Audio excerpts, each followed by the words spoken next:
बच्चों, जैसा कि हमने पिछली कक्षा में पदार्थ के बारे में बताया था, तो दोबारा से हम उसको रिवाइज कर रहे हैं। ठीक है, आज हमने उस दिन थ्योरेटिकली बेस बताया था कि पदार्थ क्या होता है, कौन कौन सी उसकी अवस्थाएं हैं और उसके बीच के जो बल हैं, कण हैं, तत्व हैं, वो सब बताए थे। और आज हम प्रैक्टिकली वे बताएंगे उसका। ठीक है, तो सबसे पहले दोबारा से रिवाइज करते हैं। तो बताइए पदार्थ क्या है। एक जना खड़े होकर कोई बता सकता है, क्लियर वॉइस बताओ।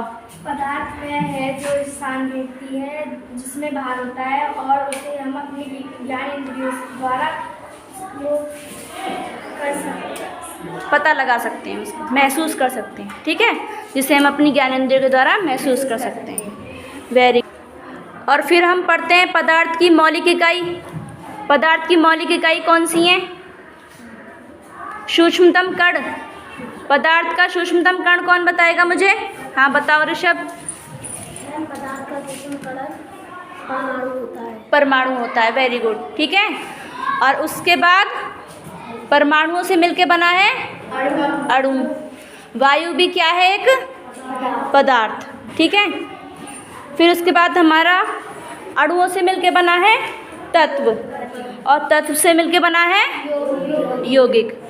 तो अब देखिए, अब हम पदार्थ की 3 अवस्थाएं बताई थी मैंने। कौन कौन सी 3 अवस्थाएं बताई थी? हाँ बताओ। ठोस, द्रव, गैस। और सभी के बारे में बताया था। ठोस, द्रव, गैस कैसे होते हैं, है ना। ठोस की प्रॉपर्टी कौन बताएगा? ठोस का गुण। ठोस, हाँ बताओ, कौन बताएगा ठोस की प्रॉपर्टी? उसके बीच के जो तत्व कण होते हैं वो कैसे होते हैं? पास पास एक दूसरे को आपस में कस के पकड़े हुए होते हैं। और उसका आकृति व आकार कैसा होता है? ठोस का आकृति व आकार कैसा होता है? कैसा होता है? कैसा होता है ठोस का आकृति व आकार? कौन बताएगा? ठोस का आकृति व आकार कैसा होता है? आयतन कैसा होता है? निश्चित। ठीक है, और द्रव के कण कैसे होते हैं? द्रव के कण कैसे होते हैं बताओ? थोड़े थोड़े दूर होते हैं। और उसकी आकृति व आयतन?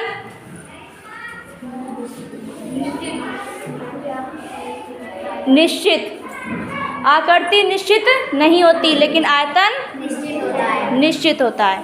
अब गैस के बारे में बताओ। गैस के कण कैसे होते हैं? हाँ बताओ। गैस के कण बिल्कुल दूर दूर होते हैं, आपस में कोई मतलब नहीं। बिल्कुल दूर दूर होते हैं, मतलब बहुत दूर दूर। और उसका आकृति व आयतन निश्चित नहीं होता। ठीक है, वेरी गुड। तो चलिए अब हम प्रैक्टिकल के थ्रू देखते हैं अब इस चीज़ को। कल प्रैक्टिकल कर रहे हैं। देखो, माना कि ये है क्या हमारा? What is this? Duster. Duster को अब मैं यहाँ पर, डस्टर ठोस है? सभी देख रहे हैं डस्टर कैसा है? ठोस। अब मैं इसको प्लेट पे रख रही हूँ। मान लो इसमें 100 ग्राम वजन होगा, है ना। इसका आयतन कितना होगा? 100 ग्राम। तो हम इसको इसमें रख रहे हैं प्लेट में। क्या इसका आकार बदला? क्या डस्टर से ये पेंसिल बना? डस्टर का डस्टर ही रहा। क्यों? क्योंकि ये ठोस है, तो इसका आकार नहीं बदला। ठीक है, और आयतन उतना का उतना ही है। देखो, वजन में उतना का उतना ही है, मतलब दोनों चीज़ निश्चित। और इसके जो देखो, ये बिल्कुल बंधा हुआ है कस के, फैला हुआ तो नहीं दिखाई दे रहा डस्टर। तो ये क्या है? इसके आकृति निश्चित लिखेंगे हम अपने प्रैक्टिकल तालिका में। हम आकृति कैसे लिखेंगे? निश्चित। और आयतन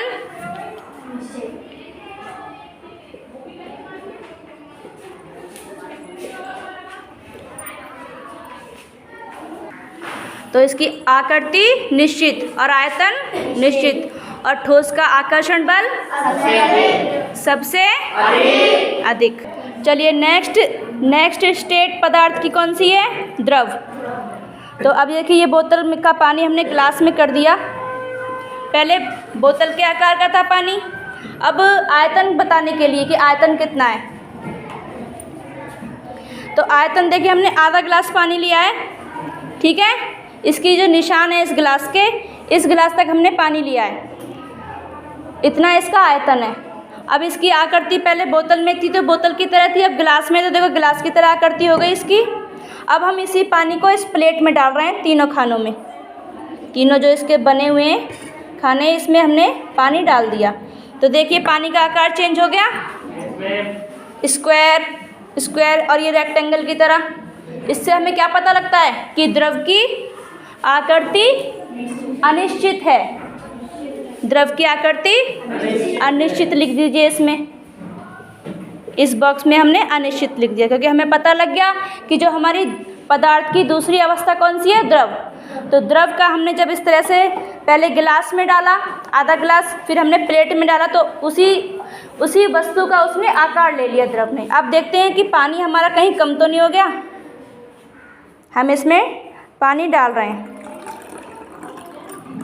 देखिए बिल्कुल आधा गिलास है पानी, सभी देख लीजिए आधा गिलास है पानी। तो इससे हमें क्या पता लगता है कि इसका आयतन निश्चित है। आयतन निश्चित है मतलब आयतन नहीं बदला, आयतन नहीं बदला, लेकिन आकृति बदल गई। जिस वस्तु में हमने उसको डाला उस वस्तु में वह चला गया।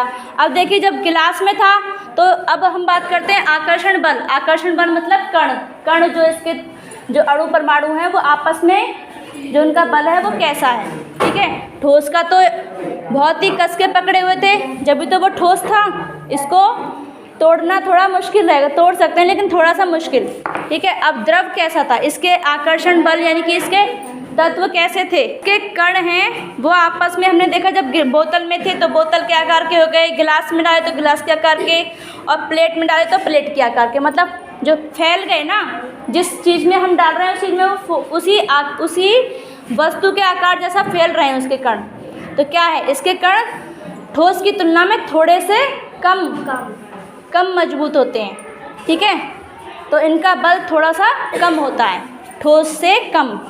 लिखेंगे हम इसमें ठोस से थोड़ा कम,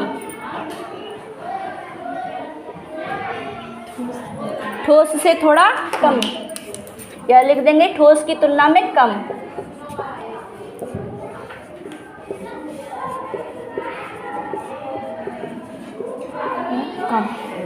ठोस की तुलना में कम आकर्षण बल होता है, सबसे अधिक तो ठोस में ही होता है, ठीक है।